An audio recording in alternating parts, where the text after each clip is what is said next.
collectors today will look at Transformers, Legacy, Evolution, Shrapnel, or Scrapnel.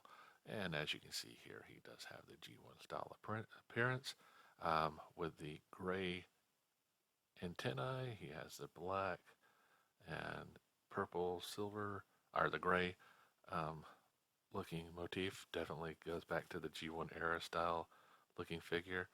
Um, Good level of detail for this guy.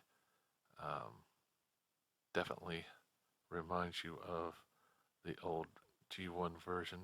And we can see here his head can move a little bit around, and his arms come out, and they do go out and rotate all the way around. He does have a single elbow, but it does rotate all the way around.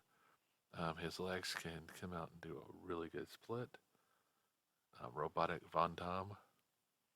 He does have a swivel at the top here, and he can bend his legs pretty good bit, and his feet do come out.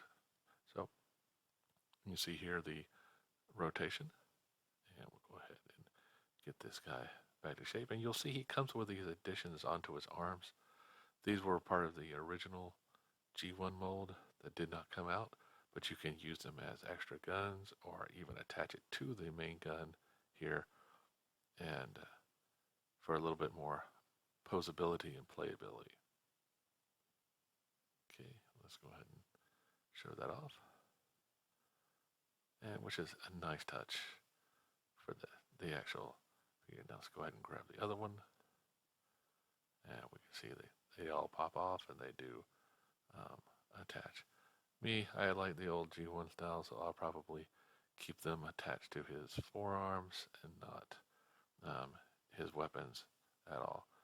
So let's go ahead and put this guy back, and we'll bring in his mold mate.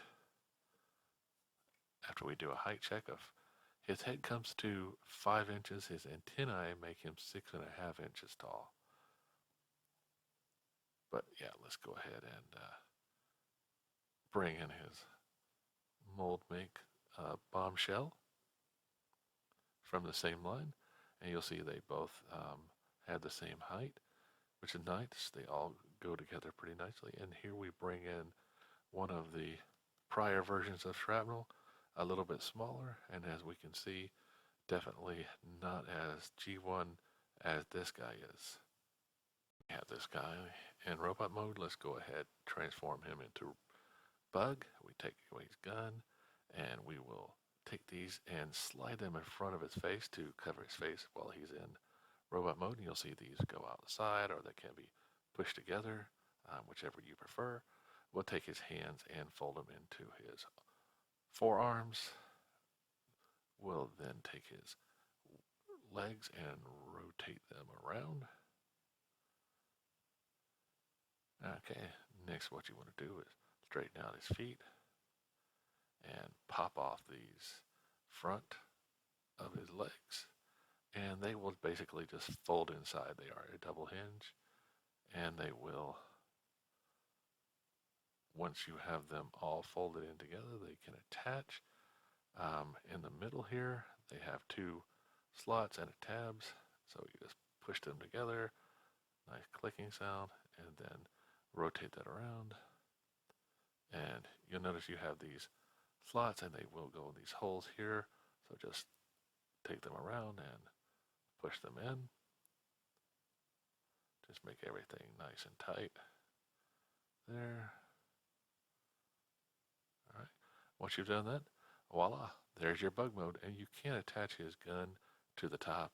Looks a little silly with a gun on top of a bug, but hey, I'm not a designer. So now we'll bring in Kickback and Bombshell into the picture so you can see how they fit.